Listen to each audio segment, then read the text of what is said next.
আমার মতো করে কজন প্রীতমের ভিডিও 8 ঘন্টা আগের ভিডিওটা দেখেছো, যেটা সব থেকে লাস্ট ভিডিও? খুব ভালো লাগলো দেখে, দারুণ লাগলো।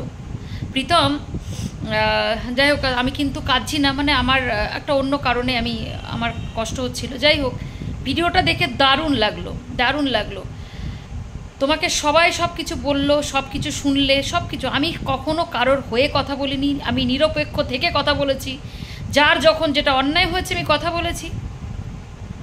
বিগত ভিডিওগুলো কম বেশি দেখলে বুঝতে পারবে কন্টেন্ট ক্রিয়েটারদের কাজ, কন্ট্রোভার্সি চ্যানেলদের কাজই যখন যেটা হয় তখন সেটা তুলে ধরা। তবে বিশ্বাস করো, আজকে যে ভিডিওটা তুমি পোস্ট করেছো, আমি জানি যারা তোমার হেটার্স আছে বা যারা তোমাকে পছন্দও করে না, আজকের ভিডিওটা দেখে তারাও খুশি হচ্ছে। আমরা তো সেটাই দেখতে চাই, আমরা তো সেটাই দেখতে চেয়েছিলাম। তুমি বারবার সেই ভুলটা করেছো। এটাই তোমার ফ্যামিলি, এটাই তোমার সংসার। রিমি পাগল হলে দেখার দায়িত্ব তোমার, তুমি পাগল হলে দেখার দায়িত্ব রিমির। একে অপরের কেচ্ছা ছড়িয়ে ভালোবাসা পাওয়া যায় না। একে অপরের কেচ্ছাটাকে চেপে সেটাকে একটু সহ্য করলেই ভালোবাসা ফিরে আসে। এই কথাটা আমি বললাম, হয়তো জানি না কে কীভাবে নেবে, কিন্তু এটাই আমরা তো দেখতে চেয়েছিলাম। প্লিজ, আমি তোমাকে একটা তো দিদির মতো আমি তোমাকে একটা কথা বলি যে প্লিজ দয়া করে সব কিছু ভুলে যাও। ভুলে যাওয়ার মতো মেডিসিন মনে হয় পৃথিবীতে কিচ্ছু নেই। আমি তোমাকে বললাম, আমি জানি না এই কথার সাথে অনেকেই কি রাজি হবে, অনেকে আমাকেও পাগল বলতে পারে, কিন্তু ভুলে যাওয়ার মতো মেডিসিন পৃথিবীতে একটাও হতে পারে না। ভুলে যাও। ভুলে না গেলে কোনোদিন সামনের দিকে এগোনো যায় না, মাথায় রেখো। ভুলে যাও, গিয়ে সামনের দিকে এগিয়ে যাও। সব কিছু ভাবো, নতুন করে রিমিকে ভাবো। রিমিও তোমাকে কিন্তু সবসময় সেইভাবে পেতে চায়, কেননা ও একটা পাগলি, ভালোবাসাই পাগল তোমার একটা। বিশ্বাস করো, একটু বোঝার চেষ্টা করো মেয়েটাকে। একটা বাচ্চা হওয়ার পরে, কিছুদিন সংসার করার পরেও ঠিক হয়ে যাবে। ওকে তোমার মতো, ও সবার কথাই ভীষণভাবে গ্রান্ট করে, সবার কথা ভালো ভালো অ্যাকসেপ্ট করে। তুমি তো লাকি যে তুমি ওকে বোঝাতে পারো। অন্যান্য বউরা তো বোঝে না, অনেক বউরা আছে, ও তো কি সুন্দর বুঝে যায়। প্লিজ, আমরা সবাই রিকোয়েস্ট করছি, আজকের ভিডিওটা দারুণ লাগলো তো এইভাবে এগিয়ে যাও, এইভাবে ভিডিও প্লিজ কিছুটা ইগো সরিয়ে ফেলে, কিছুটা কথা ভুলে গিয়ে শুধু নিজের বউটাকে, ফ্যামিলিটাকে ফোকাস করো। পাস্ট ভুলে যাও। পাস্টকে যে ভুলতে না পারে সে সংসারে কোনোদিন শান্তি আসে না। একে অপরের কেচ্ছা সোশ্যাল মিডিয়াতে এনো না। আমাদের সংসারে কি কারোর অশান্তি হয় না? কি গো, হয় না? সব জায়গায় বড় বড় জিনিস আছে, কিন্তু আমরা মেয়েরাই তো আমরা সব কিছু মানিয়ে নিই, মুখ বুঝে সহ্য করি। প্লিজ, তো আমি জানি যে সোশ্যাল মিডিয়াতে এই কেচ্ছাটা কেচ্ছা বলবো না, অ্যাকচুয়ালি কন্টেন্ট ক্রিয়েটার তোমরা, তাই তোমরা সব কিছুতে মনে করো যে এটা জানানো। না, জানিও না, সব কিছু জানানো দেয় না। ভালো ভালো মোমেন্টগুলো মানুষ ভালোভাবে নেয়। প্লিজ, তোমাকে একটা কথা বলি প্রীতম,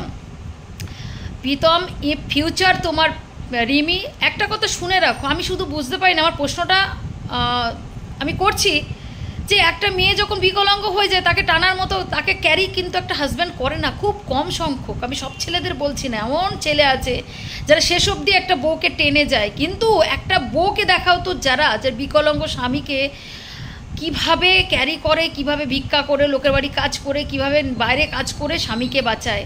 আছে এক্সাম্পল। তুমি লাকি, আবার বললাম, যে এরকম একটা পাগলি বউকে পেয়েছো যাকে সবসময় তুমি বুঝিয়ে তোমার কাছে রাখতে পারবে, যাকে তুমি একটু বোঝালে সে পটে যায়। আবার বললাম, এইভাবেই সংসার করো। দারুণ লাগলো। ভাড় মে যায় দুনিয়াদারি, ভাড় মে যায় লোকের কথা। যারা তোমাদের এরকম তুমি ভাবছো যাদের কাছে খারাপ, তারা চাইছে যে তোমরা ভালোভাবে এইভাবে সংসার করো। তাই কিন্তু লড়াই। রিমি তোমার স্ত্রী, সেটা ভেবে চলো। পাস্ট ভুলে যাও। পাস্ট যখনই আনবে তখনই ঝগড়া হবে। হ্যাঁ, আমি তোমার ওই এক্সের কথাই বলছি। প্লিজ, আর এসবের মধ্যে যেও না। তার নতুন করে জীবন কোথাও সে পাতুক, দেখবে এটাই হবে। তুমি ভুল মানুষের কাছে খারাপ তখনই হয়েছে যখনই তুমি পাস্টকে আবার অ্যাকসেপ্ট করেছো। এটা বোঝার চেষ্টা করো। কোনো মেয়ে এটা মেনে নিতে পারে না। পাগল সন্তান যদি পাগল হয়, মা কি ফেলে দিতে পারে? পারে না। ঠিক তেমনি তোমাকেও বলবো, বউ পাগল হোক আর তুমিও যদি তোমার এখন কিছু ক্ষতি হয়ে যায়, রিমিও নিতে পারবে না। ভালোবাসে বলে আবার কামব্যাক করেছে, একটু বোঝার চেষ্টা করো। হ্যাঁ, এরকম করে ক্যামেরার সামনে এসে সবসময় নিজেদেরকে উন্মুক্ত করো না প্রথমত। আর কাকিমাকে, তোমার মাকে পরিষ্কার কথা বলো যে যতটা পারে তোমাদের ব্যাপারটা তোমাদের মাঝখানে ছেড়ে দিতে।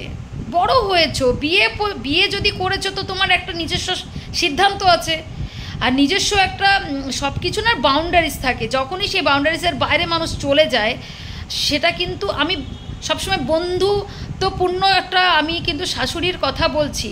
তোমার মা সেদিক থেকে হয়তো নো ডাউট হয়তো তাই, কিন্তু তোমার মা কিছুদিনে যেটা দেখালো মানুষকে যেভাবে, সেটা কিন্তু ঠিক নয়।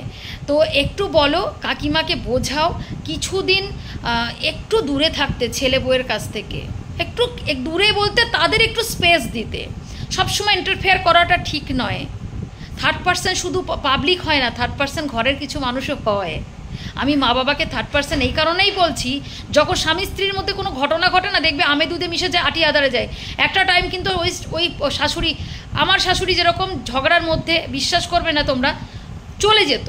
আমার হাজব্যান্ডের মধ্যে যদি কোনো কথোপকথন হতো, আমার শ্বশুর সবসময় শাশুড়িকে নিয়ে টেনে চলে যেত।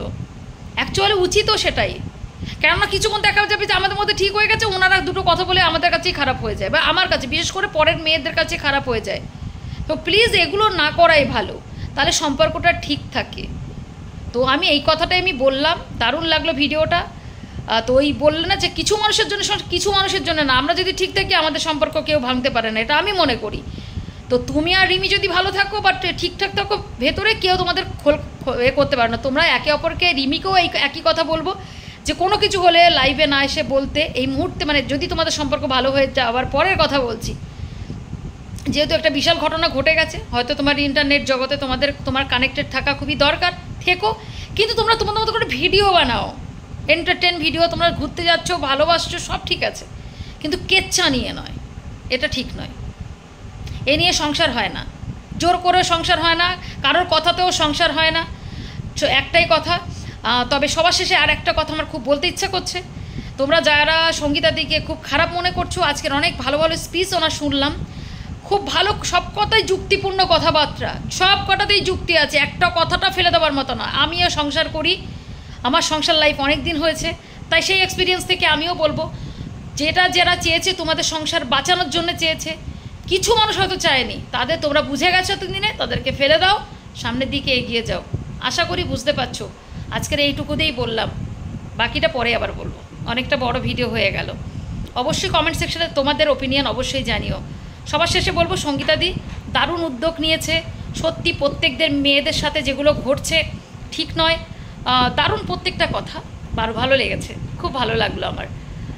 নিরপেক্ষভাবেই কথা বলে। যারা ভাবছো যে উনি পার্সোনাল হয়ে যাচ্ছে, একদম না, একদম না, সবার ভুলটাই তুলে ধরেছেন। ভালো থেকো সবাই।